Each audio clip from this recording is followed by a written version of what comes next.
এমন গ্রাম কি খুঁজে পাবে পুরো ইউনিয়নে?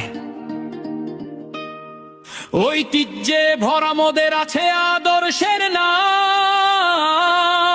এটা কালাই গোবিন্দপুর গ্রাম।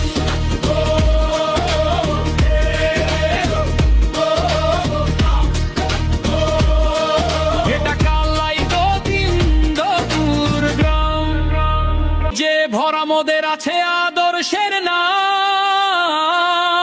এটা কালাই গোবিন্দপুর।